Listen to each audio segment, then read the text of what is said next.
Thank you, Deputy Speaker.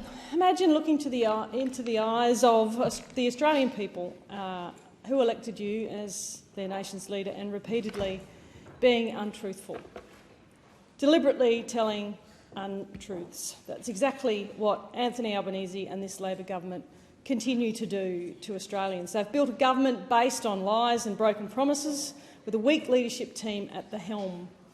Remember the $275 lower electricity price promise? What about cheaper mortgages? That was a promise also before the next election. You remember the phrase, "Life will be cheaper under me." It was on the front page of the newspaper. The Prime Minister continued to spout that during the last election campaign. And it turns out we were all right all along, because it won't be easy under Albanese, and it hasn't been easy under Albanese. Adding to the list of broken promises is, of course, his monumental tax cut backflip that unfolded earlier this month. And now Australians are set to foot the bill for Labor's Stage 3 tax cut broken promise. After spending $450 million, that's almost $500 million, on a failed referendum and adding $209 billion in extra spending across the economy, the government will now spend $40 million on an advertising campaign to sell their tax cuts. At the same time, they're giving just $14 million for struggling food banks. So that tells you what they're doing and what their priorities are under the Albanese Labor government. That's a whopping $55,000 of taxpayer money per day on an advertising campaign to sell their tax cuts. It's an eye-watering amount of money to spend on a public information campaign for a single measure in the midst of a cost of living crisis, and I think Australians will make up their own mind on that. They'll decide. In fact, they'll decide this weekend in the electorate of Dunkley whether they want to send the Prime Minister a message on what his priorities are at the moment and what they have been since Labor came to power. They know they can't buy integrity for $15 a week. The government knows that. So they're looking to spend $40 million trying to convince people of their lie instead. But no amount of money is going to justify that calculated lie, and Australians are feeling poorer under this Labor government. Why are they feeling poorer? Because they are poorer. Australians are poorer under this government after 18 months. Personal income tax has risen by a record 27%, and living standards have collapsed by 8.6%. That's a big difference. Labor's broken promises are piling up and they're taking more money out of the pockets of hard-working Australians. We know that. We speak to family and friends who are struggling. Parts of my community are struggling. The stats are clear. Australians are set to pay an extra $28 billion more in taxes over the next 10 years because of this decision to change the rollout of the Stage 3 tax cuts, through bracket creep mainly. Does a promise mean anything to this government? Anthony Albanese said, "My word is my bond," but it's blatantly clear that his word means nothing. I'll just interrupt the member for Moncrieff and just remind the member to refer to members by their correct title. Thank you, Deputy Speaker, for that very gentle reminder. The Prime Minister said, "My word is my bond," but it's blatantly clear his word means nothing in the wake of these broken promises. The string of broken promises from this Prime Minister is eclipsed only by the outright assault on the values that Australians hold so dear. My electorate is in the heart of the Gold Coast. We certainly consider it to be the home, the natural home of the entrepreneurial spirit, with more than 70,000 registered businesses across the Gold Coast and 32,000 in my electorate alone. But our aspiration and our hard work is under attack through the wealth redistribution strategy coming from the most socialist government since Whitlam. So beware, Australians, beware Gold Coasters, for what's next. Negative gearing and capital gains tax on the family home could be up for grabs, who knows? Remember, my word is my bond. That's what we've heard, and we've seen that word being changed, haven't we? We've seen my word is my bond up in lights. Life will be easier.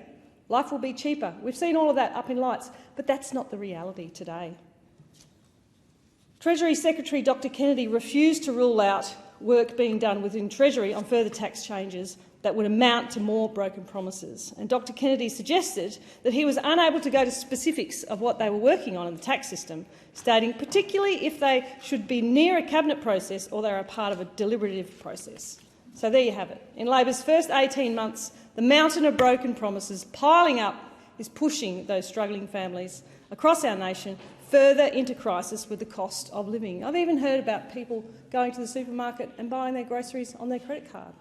It's a terrible position to be in if you're running a family. It's clear that when Labor runs out of money, they come after yours, and they certainly come after ours. They have continued to lie and mislead the Australian public, and given their track record, they'll continue to do so.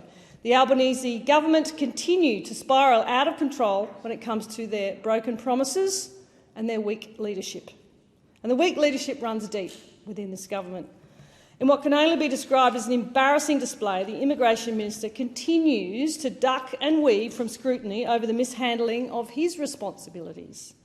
But in true Labor fashion, they continue to point fingers and play the blame game by attacking and undermining the previous government for their lies and their broken promises. Labor is claiming they are the ones cleaning up the coalition's mess. But these criminal detainees, 37 of whom are sex offenders, were released under Labor's watch. 149 hardened criminals released into our community across the country under Labor's watch. Clearly they weren't interested in watching too closely, because while Minister Giles' department was briefing his office on legal options in advance of the NZYQ case, he was busy advocating at voice rallies in Canberra and London where these briefings took place. This is a shocking failure on community safety and national security from this government. And the fact that the Prime Minister was apparently not even aware of the first illegal boat arrival when he was asked at a press conference shows that this government, which has completely lost control and interest in Australia's border security.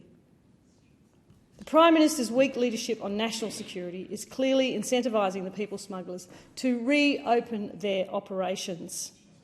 The results of the Coalition's tough border policies, Operation Sovereign Borders, speak for themselves, and I note that the former Home Affairs Minister is here in the Federation Chamber, and I congratulate her on her work that she did in that portfolio to keep our borders safe and reflect the fact that we broke the back of the people smuggling trade that originally brought chaos to our borders under Labor's watch, under the Rudd and Gillard governments.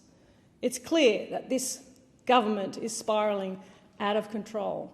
They can't even keep our community safe. We don't know where those hardened criminals are. We don't know where those sex offenders are, those murderers are, that this government has let out into our community across our nation. Australians should be very concerned about this. Australians should also be concerned about the boat arrivals that are now coming to our shores. Just think back, before Tony Abbott became the Prime Minister and stopping the boats, Operation Sovereign Borders did that, and it was under the former Prime Minister, Scott Morrison, as Immigration Minister, where we had some good results there. But now, people smugglers on the other side of the world, they're getting the message that they can come here to our country. They're getting that message because there's been some illegal boat arrivals, and that's a terrible message to send across the world to those awful people smugglers who are always watching. It should come as no surprise that those illegal arrivals come after Labor ripped $600 million from border security in their most recent budget, a decision which, according to the Australian Border Force Commissioner, would leave his frontline forces stretched. And as a result, the Department of Home Affairs admits maritime surveillance has decreased due to workforce and asset shortages. And that directly risks a return to the human tragedy we saw during the Rudd-Gillard-Rudd years. A dark time when 50,000 illegal boat arrivals on 820 boats and, tragically, at least 1,200 deaths at sea.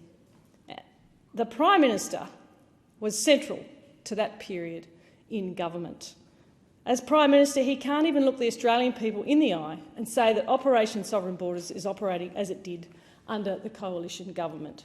Labor will do anything to try and pull the wool over the eyes of Australians, but their complaining does not mask their policy failures. Can we trust this Prime Minister when all he and his ministers have done is lie, deceive the public and under-deliver on national security.